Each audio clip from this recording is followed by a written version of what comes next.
નમસ્કાર વિદ્યાર્થી મિત્રો, welcome back to study with the જનમ સર.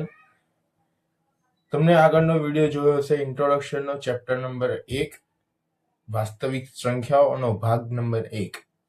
આજે આપણે એમાં આગળ કન્ટિન્યુ કરવાનું છે અને આપણે ભણવાનું છે વાસ્તવિક સંખ્યાઓનો ઇન્ટ્રોડક્શનનો બીજો પાર્ટ. આપણે છેલ્લે વિભાજ્ય અને અવિભાજ્ય સંખ્યાઓ વિશે માહિતી મેળવી હતી. આશા રાખું છું કે તમને એ માહિતીમાં ખબર પડી હશે.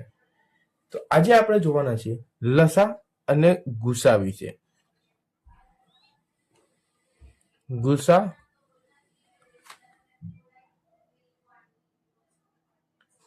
એ બી અને લસા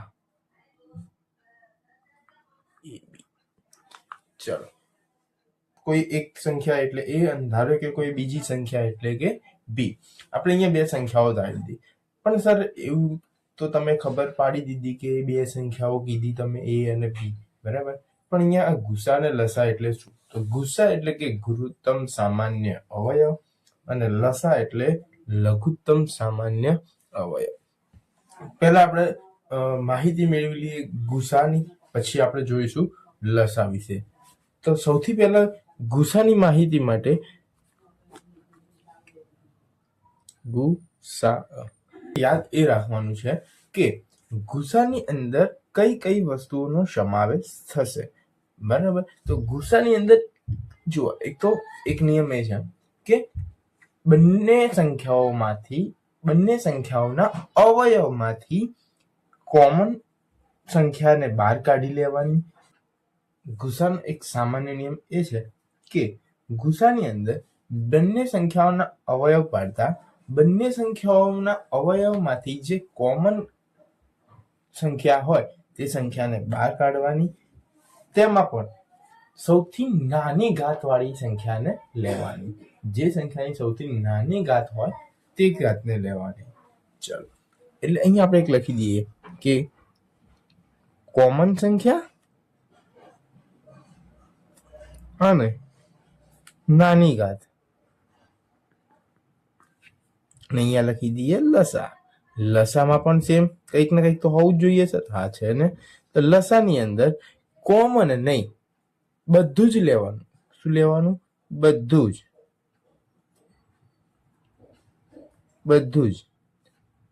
અને પણ કેવું સર? તો મોટી ઘાત. કેવી ઘાત? મોટી ઘાત. નહીં નાની ઘાત નહીં, આપણે મોટી ઘાત જ લેવાની, બરાબર. ચલો, આપણને ગુસા અને લસા એટલે આપણને તો ખબર પડી ગઈ. હવે આપણે આગળ એક એનું સૂત્ર જોઈ લઈએ. લસા અને ગુસાનું એક સૂત્ર આવશે. શું છે તો ગુસા એ બી ગુણ્યા લસા એ બી બરાબર એ ગુણ્યા બી. ચલો, અહીંયા આપણે બંને વસ્તુ સમજવાની છે આ સૂત્રની સાથે સાથે. કઈ તો એક તો લસા અને ગુસાનો પણ એક સમ કરીશું આપણે, અને જોડે જોડે આ સૂત્રનો ઉપયોગ કરીને પણ આપણે સમજીશું. તો સૌથી પહેલા આપણે અહીંયા એક સંખ્યા લઈએ. તો સંખ્યા લઈએ આપણે 20 અને 30. ચલો, આ બંને સંખ્યાઓ વિશે કરીએ. તો બંને સંખ્યાઓની અંદર આપણે શું કરીશું? તો પહેલા તો 20 ના અવયવ પાડીશું. તો 20 ના અવયવ પાડીએ તો 2 દાન 10, 2 પંચા 10 ને 5 એકા 5. એટલે આપણી જોડે શું થઈ ગયું? 20 ના અવયવ 2 ગુણ્યા 2 ગુણ્યા 5, એટલે કે 2 ની 2 ઘાત ગુણ્યા 5. ચલો, અને અહીંયા આગળ પાડીએ આપણે અવયવ. હવે આપણે કોના અવયવ પાડીએ? તો 30 ના અવયવ પાડીએ. ચલો, 15 દુ 30, 3 પંચા 15 અને 5 એકા 5. ચલો, તો આપણે અહીંયા આગળ 30 ના અવયવ પણ લખી દઈએ. 2 ગુણ્યા 3 ગુણ્યા 5. ઓકે. ચલો, હવે આપણે અહીંયા આગળ 20 અને 30 બંનેના લખી દઈએ અવયવો. તો 20 ના અવયવ લખી દઈએ આપણે 2 ગુણ્યા 2 ગુણ્યા 5 એટલે કે 2 ની 2 ઘાત ગુણ્યા 5 અને 30 ના તો 2 ગુણ્યા 3 ગુણ્યા 5. ચલો હવે પહેલા તો આનો શું કાઢવાનો આપણે ગુસા લેવાનો. તો ગુસા અહીંયા એ બી એટલે કે શું લખાય એ બી ની જગ્યાએ હવે 20 અને 30. મેં અહીંયા બંને વસ્તુ કેમ લખી તો તમને દર્શાવવા માટે કે ગુસા એ બી તો એ બી ની જગ્યાએ 20 અને 30. તો ગુસા ચલો આપણો નિયમ યાદ કરો. અહીંયા જુઓ તો કોમન સંખ્યા અને નાની ઘાત. કોમન એટલે કે બંનેમાં હોય તેવી. તો બંનેમાં કઈ સંખ્યા છે 2 છે જુઓ હા છે ને. પછી અહીંયા જુઓ એની પાસે શું કીધું નાની ઘાત. તો અહીંયા 2 ની 2 ઘાત છે અહીંયા 2 ની 1 ઘાત છે. તો આપણે કેવી ઘાત લેવાની નાની એટલે કે 1 ઘાત. ચલો ગુણ્યા હવે બીજી કોઈ સંખ્યા છે કોમન હા તો 5. તો 5 ને બી લઈ લઈએ આપણે એટલે 5 દુ 10. તો આપણો ગુસા કેટલો આવી ગયો 10 આવી ગયો. હવે આપણે લઈએ લસા. ચલો લસા પણ અહીંયા બી હું લખી દઉં છું 20 30.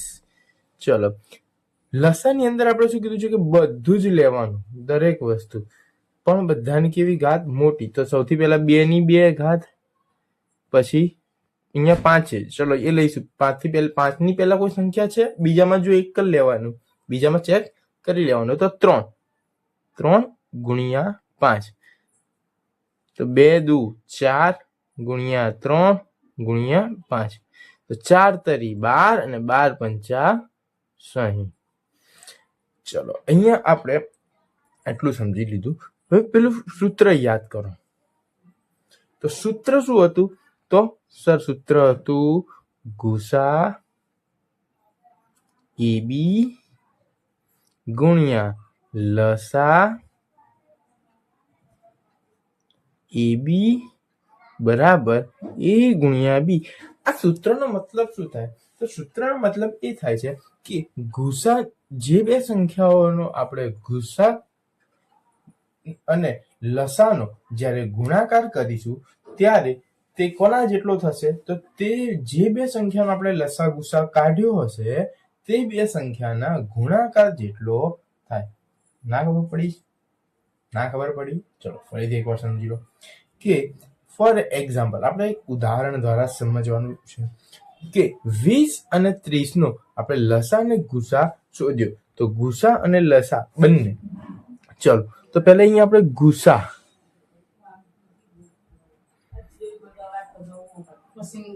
ચલો ગુસા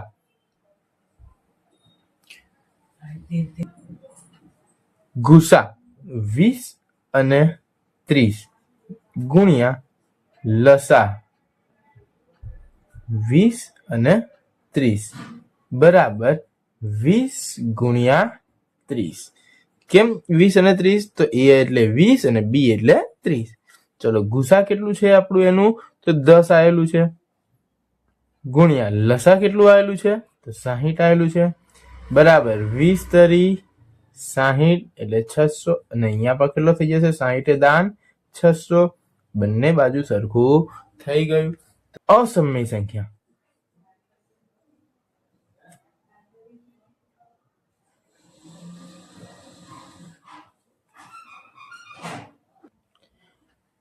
અસમય સંખ્યા તો અસમય સંખ્યા એટલે આપણે ગયા લેક્ચરમાં એટલે કે પાર્ટ 1 માં આપણે શીખ્યા હતા કે જે સંખ્યાને p/q સ્વરૂપમાં દર્શાવી ન શકાય તેવી તમામ સંખ્યાઓને અસમય સંખ્યા કહેવાય.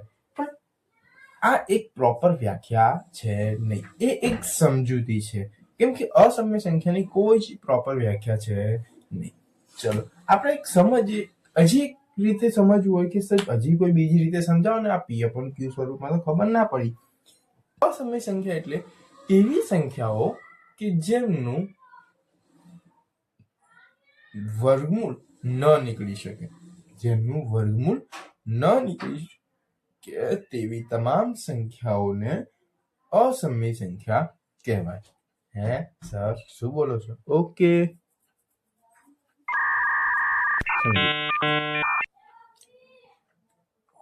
જેમ કે સૌથી પહેલા આપણે એક ઉદાહરણ લઈએ કે વર્ગમૂળમાં 1, તો વર્ગમૂળમાં 1 નું વર્ગમૂળ નીકળશે. 1 નું વર્ગમૂળ શું થશે?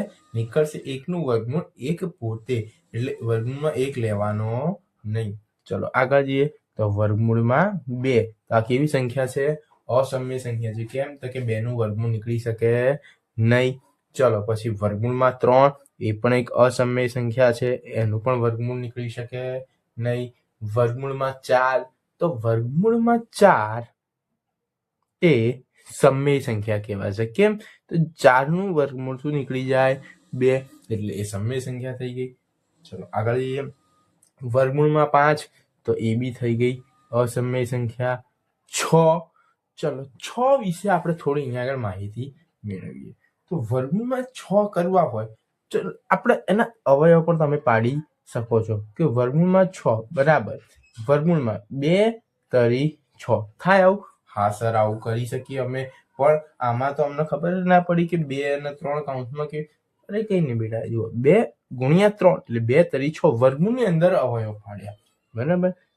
હવે ના આ 2 બહાર નીકળી શકશે કે ના 3 બહાર નીકળી શકશે, એટલે બંને અંદર રહે છે, તો આ બંને સંખ્યા આપણા માટે કેવી થઈ ગઈ? અસમય સંખ્યા, એટલે કે વર્ગમૂળમાં 6 પણ અસમય સંખ્યા.